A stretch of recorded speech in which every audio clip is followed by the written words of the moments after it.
दूर से उस नीरवता को चीरता हुआ एक भयानक ध्वनि गूंजी। यमराज का स्वर्णिम रथ, जिसके पहिए थरथरा रहे थे, मानो स्वयं काल की गति ही अस्थिर हो गई हो। यह ध्वनि ऐसी लग रही थी जैसे समय की सीमा पर कोई तूफानी जलयान अपना पतवार घुमा रहा हो, प्रलय की आशंका उत्पन्न कर रहा हो।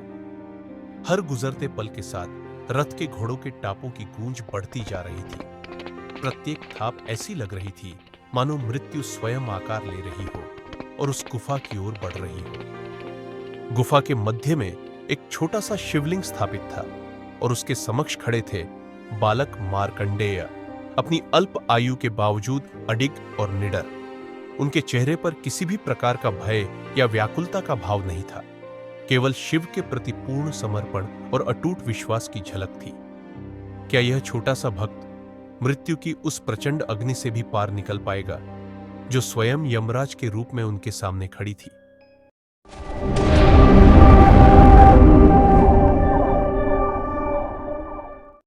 मार्कंडेय का जन्म मृकंड और उनकी पत्नी मरुद्वती के घर हुआ था।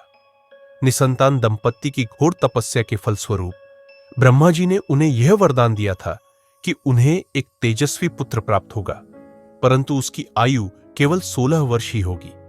अपने भाग्य के इस अटल सत्य को जानने के बावजूद मृकंड अर्षि और मरुद्वती ने अपने पुत्र को प्रेम और धर्म के मार्ग पर पोषित किया। बचपन से ही मार्कंडेय को शिव भक्ति में लीन कर दिया गया था।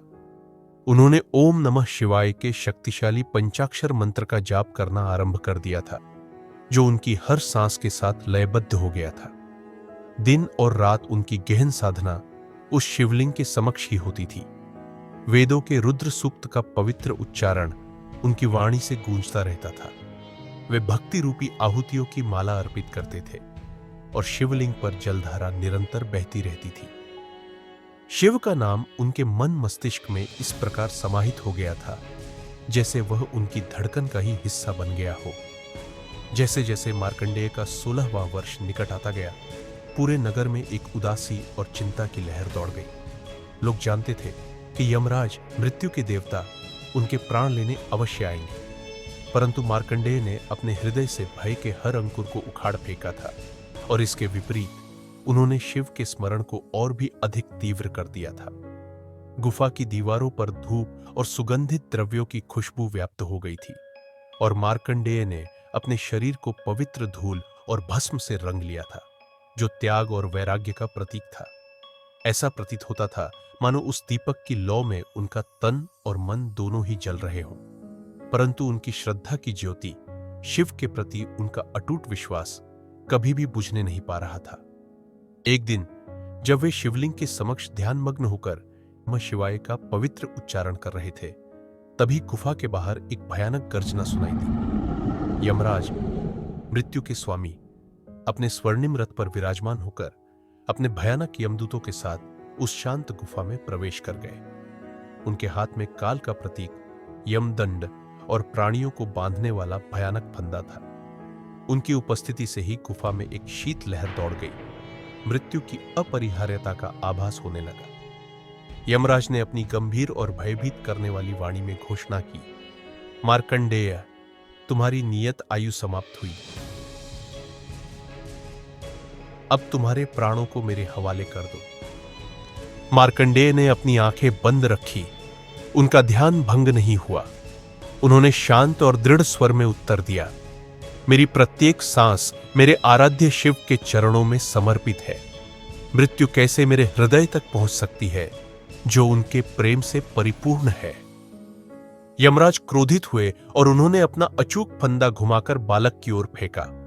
वह घूमता हुआ सीधा मार्कंडेय के गले से लिपट गया, परंतु जैसे ही वह उनके शरीर से टकराया, वह एक अदृश्य शक्ति द्वारा रोक दिया गया, निष्प्रभावी हो गया। यमदूत भय से कांपने लगे। उन्होंने ऐसी शक्ति पहले कभी नहीं देखी थी। स्वयं यमराज भी उस अप्रत्याशित अवरोध से ठिठक कर रह गए। उनके चेहरे पर आश्चर्य और आशंका के भाव स्पष्ट थे। तभी उस मंद दीपक की लौ अचानक एक प्रचंड और दिव्य उजाले में बदल गई, जिसने पूरी गुफा को प्रकाशित कर दिया। एक शक्तिशाली गर्जना उस शांत स्थान में गूंज उठी और उस प्रकाश के मध्य से प्रकट हुए स्वयं महादेव, त्रिनेत्रधारी, एक अद्भुत और बदलते हुए रूप में। उनके हाथों में उनका त्रिशूल सृष्टि और विनाश का प्रतीक, और डमरू जो समय के चक्र का नाद है, शोभायमान थे। उनका पूरा शरीर अग्नि की दिव्य आभा से ओतप्रोत था। उनका तेज इतना असहनीय था कि यमदूत अपनी आंखें भी नहीं खोल पा रहे थे। शिव ने अपनी गंभीर और तेजस्वी दृष्टि यमराज पर डाली। उनकी आंखों में ब्रह्मांड की शक्ति झलक रही थी।